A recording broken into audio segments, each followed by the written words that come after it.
Já esteve em alguma situação de conflito no trabalho e não sabia o que fazer? Continua ouvindo a gente.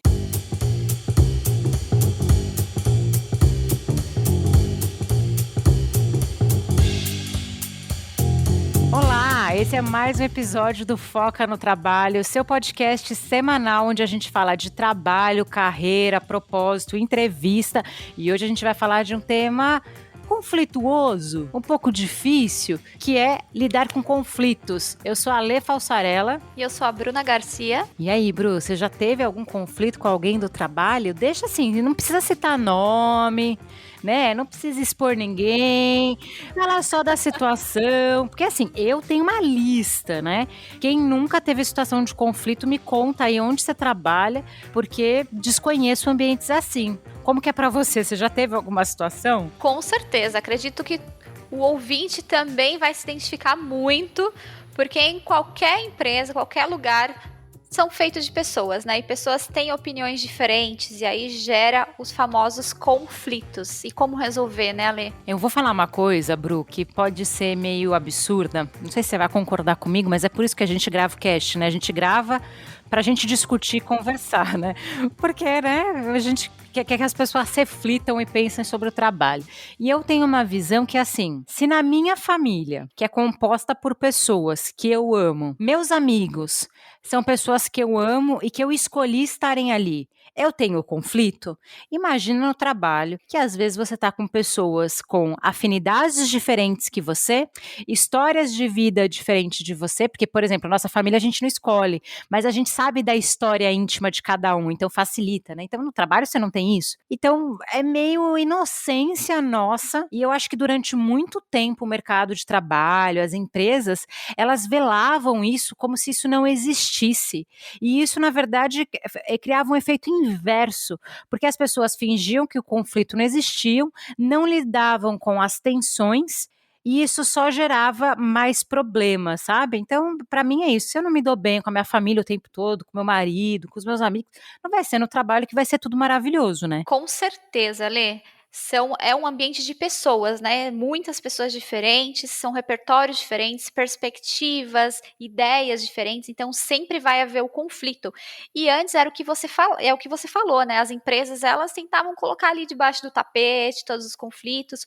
Hoje em dia eu enxergo, Ale, que as empresas com essa onda de startup vieram com uma mente, né, mais um mindset, né, mais aberto para conflitos, porque dos conflitos é que saem as melhores ideias. Muitas empresas enxergam dessa forma, né? Até uma forma de ver a diversidade de pensamentos como algo que vai dar resultados e lucro para a empresa, até isso, né? Que tem pensamento.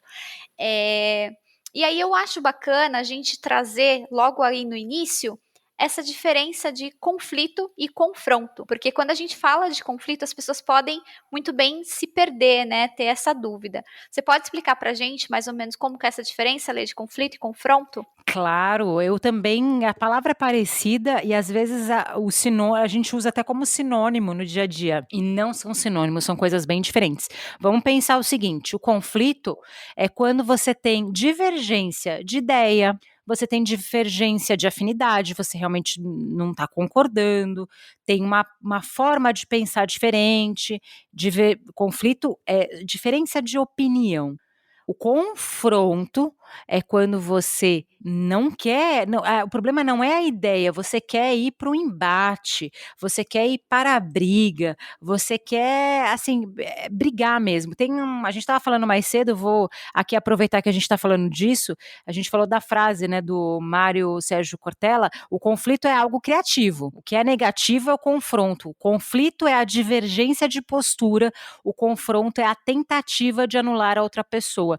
Porque, veja, o conflito é assim, eu penso uma coisa, você pensa outra.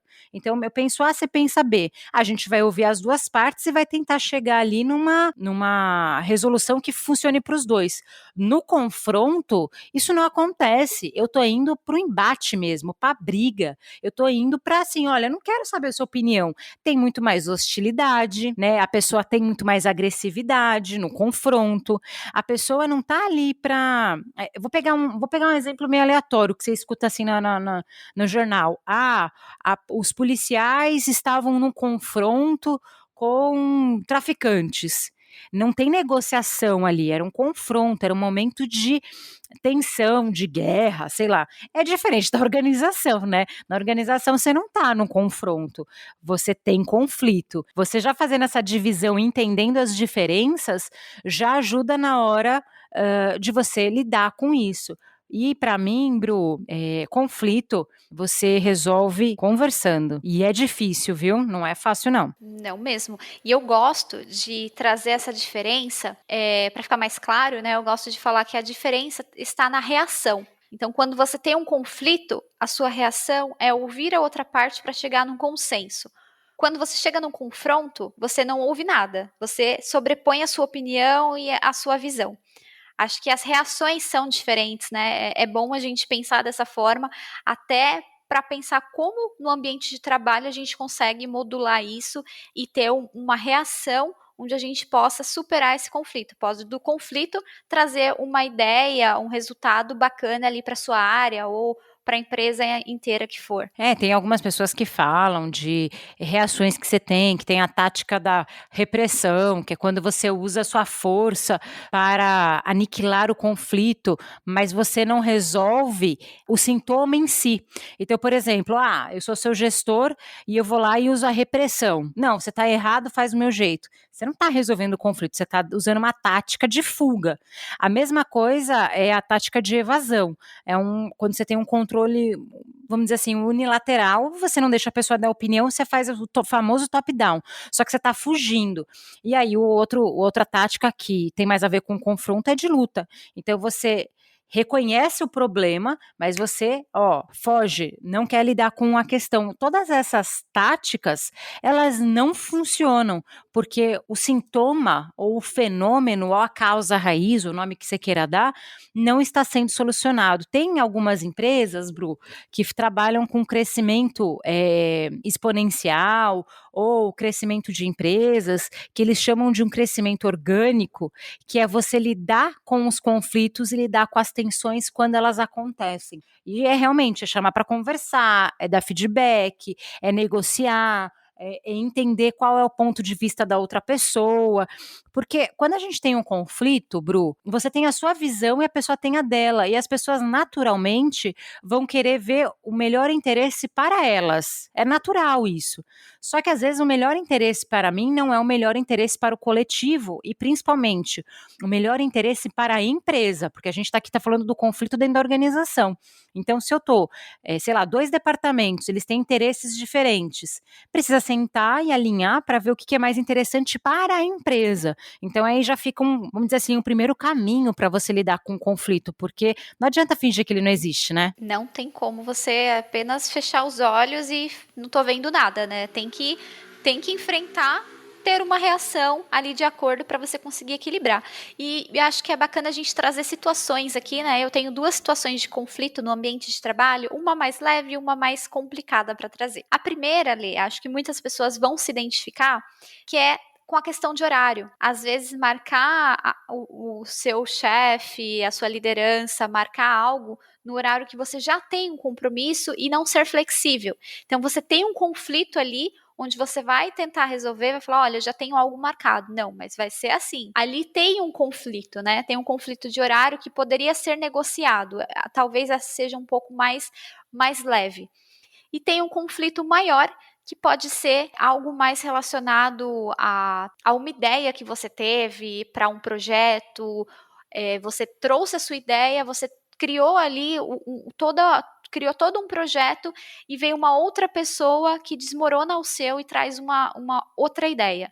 Então, como que você vai fazer para sustentar ali a sua ideia, né? Você trazer, mas você poder ser flexível, você se adaptar a ouvir o outro, a poder conciliar tanto a sua ideia quanto a do outro. Então, há um conflito de ideias ali que é importante você saber lidar, saber ser flexível, analisar para você poder resolver. Tanto o primeiro, que era algo um pouco mais pessoal, talvez, mas que era um conflito ali direto com a sua liderança ou direto com as pessoas que organizaram ali algo que estava já com seu horário que o seu horário já estava programado para algo pessoal e você teve que abrir mão, ou que você está tentando conciliar ali com o horário de trabalho, e do outro lado, que é a sua ideia, o seu trabalho, o seu projeto, como que você vai abrir mão do que você criou, do que você disponibilizou tempo para poder criar, para poder pensar, para você poder adaptar com o outro que teve uma ideia totalmente diferente. Esses são exemplos de conflitos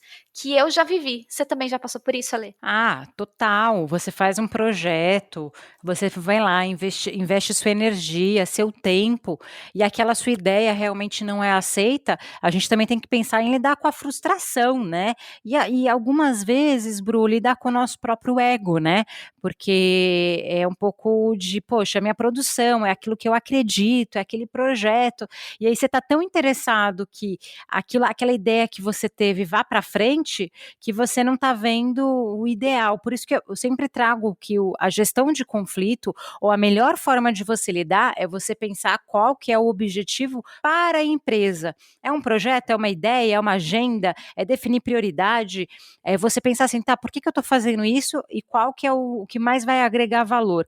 E aí, falando de dia a dia, né, para a gente já começar a pensar como que eu lido com esse conflito, porque ele vai acontecer, e tem muito, muito, muito a ver com a nossa forma de comunicar. Então vamos pensar, tô eu e você com uma ideia diferente, já teve ali um conflito, a gente já percebeu que a gente pensa diferente, então o que eu vou fazer, né? Acho que a primeira coisa que a gente tem que fazer é justamente apurar os fatos, ouvir os envolvidos, entender o posicionamento do outro, a realidade do outro. E você tentar fazer isso, por exemplo, você vai para uma reunião que você sabe que o tema vai ser complicado, alguma coisa mais polêmica, ou, né, você já criar uma atmosfera, um clima mais leve, mais, vamos dizer assim, mais convidativo. Você não precisa, só porque você vai lidar com aquele tema, com aquela ideia que as pessoas não estão aí chegando no acordo, você já ir por exemplo, para um momento que você já está com o humor irritado, um dia que não está bom. Às vezes é melhor deixar para o dia seguinte para resolver a questão, ou esperar um pouquinho para você criar essa atmosfera mais positiva, tá? E aí a primeira coisa, depois que isso é criado, é você esclarecer as percepções dos envolvidos, né? Porque às vezes a minha percepção, o conflito só tá por uma, a gente às vezes fica míope, sabe, Bru? Ah, eu entendi uma coisa, você entendeu outra, então às vezes só você de clarear e esclarecer as percepções, esse conflito já pode ser resolvido, porque a maioria dos conflitos, eu arrisco dizer que é má comunicação. E aí vocês dividirem as necessidades individuais e compartilhadas, porque, pô, como que eu vou saber qual que é a solução se eu não tenho contexto, né? E é isso que a galera se perde ali, às vezes fica atrás de e-mail discutindo, não quer falar a verdade, qual que é o seu desejo para aquele projeto, ou a sua percepção pode estar deturbada. Você fazendo essas coisas já resolve, entendeu? Pelo menos comunicação é a chave, né? E às vezes a gente se comunica, a gente fala e o outro entende de outra forma, sabe? É muito comum. O foco quando está no momento de conflito, né, Ale, fazendo essa apuração, é você chegar no meio termo da negociação, né? Você entender até que ponto você vai ceder, até que ponto você vai bater na tecla.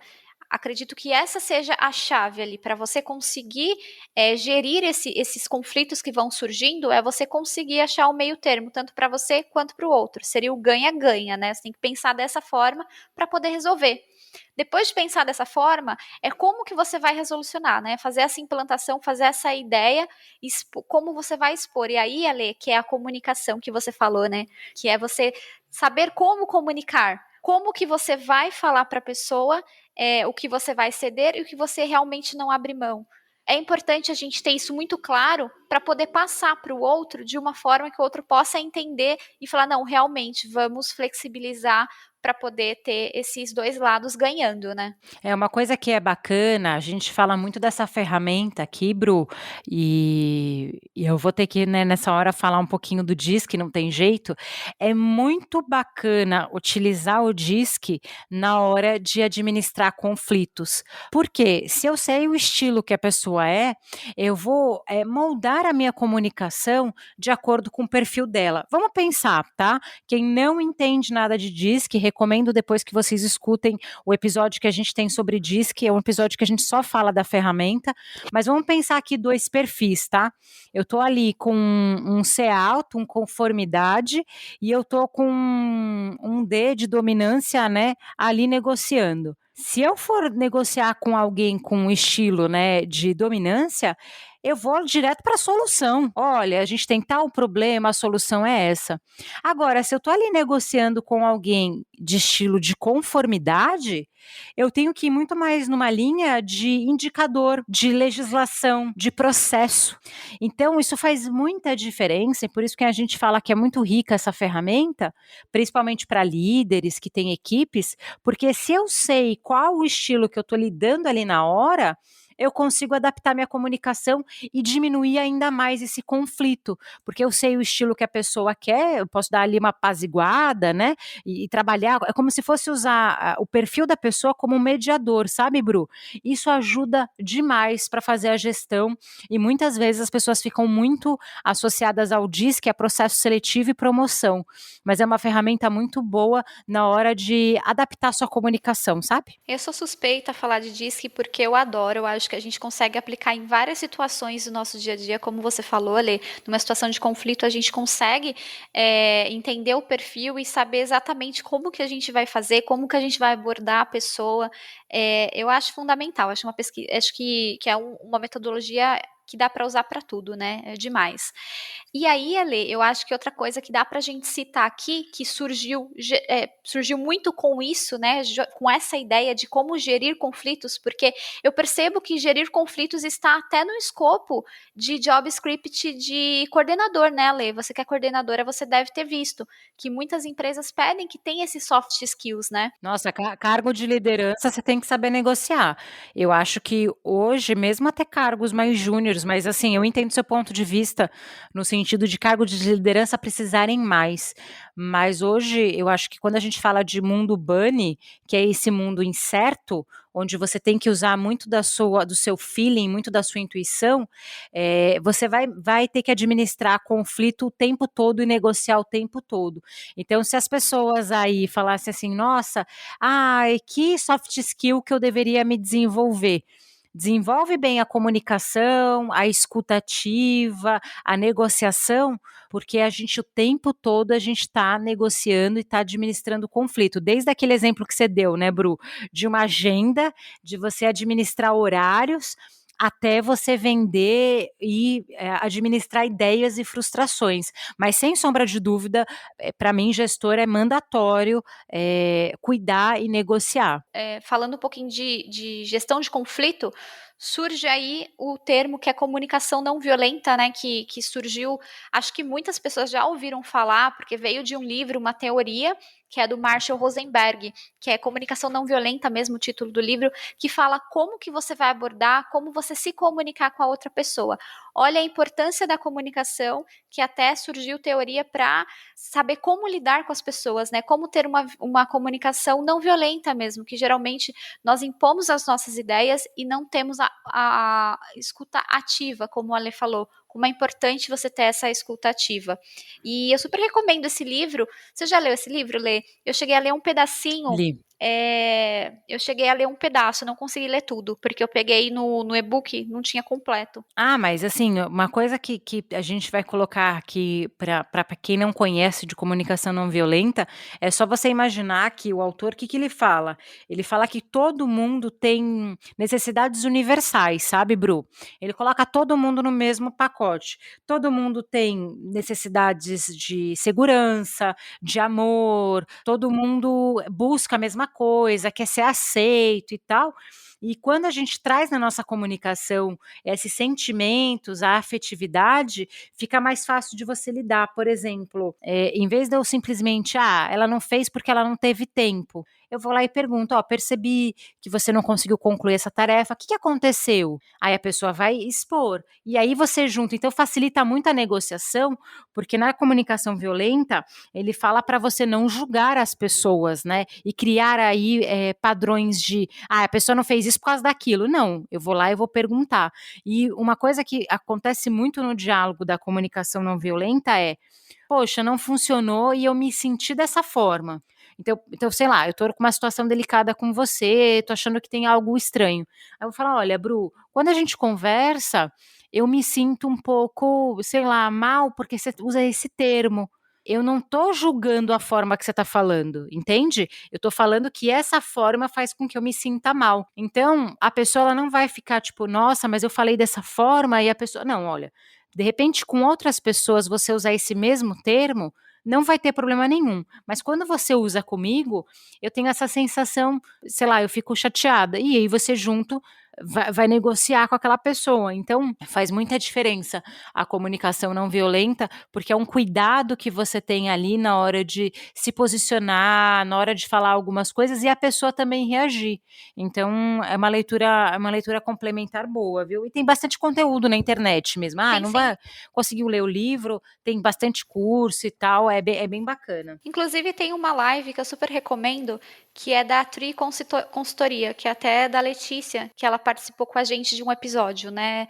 A Letícia Lara. E ela gravou um webinar falando e tá disponível no YouTube. É Tri Consultoria, vale super a pena você dar uma olhadinha. É, não, é sensacional, assim, essa ferramenta, ela faz muita diferença e pode parecer que assim, nossa, mas ela está falando de comunicação não violenta, já se fala muito disso, mas na prática, no dia a dia, o que a gente percebe, até pelos depoimentos e tudo mais, é que as pessoas ainda não utilizam essa técnica, sabe, Bru? Ainda tem muita agressividade ou microviolências na comunicação, e aí isso gera mais conflito ainda, né? É aquele ponto que você tocou lá atrás, né? Que é a questão do ego também. Como você ceder a sua opinião, você ceder ali do que você criou para que o outro consiga acrescentar algo que ele criou. Então, acho que é um ponto para refletir mesmo, de se pensar, ler, buscar mais informação para poder fazer essa gestão de conflito que é tão importante, né? Um soft skills aí tão necessário no mercado de trabalho. Então, estamos chegando ao fim, mas eu queria ouvir, Ale, de você. Teve algum conflito que você passou no ambiente de trabalho e como que você conseguiu resolver? Nossa, tem vários, né, vários exemplos. Acho que é uma questão quase que diária, você o tempo todo vai administrando, conflitos. Mas falando de gestão de pessoas, eu percebo quando eu não vou trazer a situação exata, porque eu acho que isso vai acabar expondo, assim, a pessoa e talvez ela escute a gente, né, pessoas, assim, que foram já da minha liderança. Mas no dia a dia com fornecedor, por exemplo, né, eu sempre tento trabalhar com os meus parceiros de serviços, como parceiro mesmo, sabe, eu não lido como fornecedor e eu tento sempre ir no meio do caminho. Então, às vezes, eu percebo que muitas vezes o problema com o seu fornecedor é só você, de repente, em vez de mandar um e-mail grosseiro ou falar: "Ai, tô te pagando e faz desse jeito", é você ligar e você cuidar desse relacionamento, porque esse parceiro ele está te oferecendo um serviço. E geralmente você quer manter essa relação a longo prazo. E aí, se não está funcionando, você aos poucos ir evidenciando, sabe?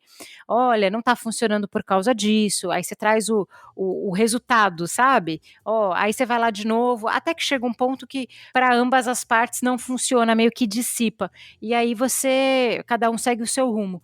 É diferente de você ficar o tempo todo brigando, sabe? Então, eu percebo que esse acompanhamento, às vezes quando a situação é mais delicada, em vez de formalizar por e-mail, às vezes um áudio, um telefonema faz muita diferença.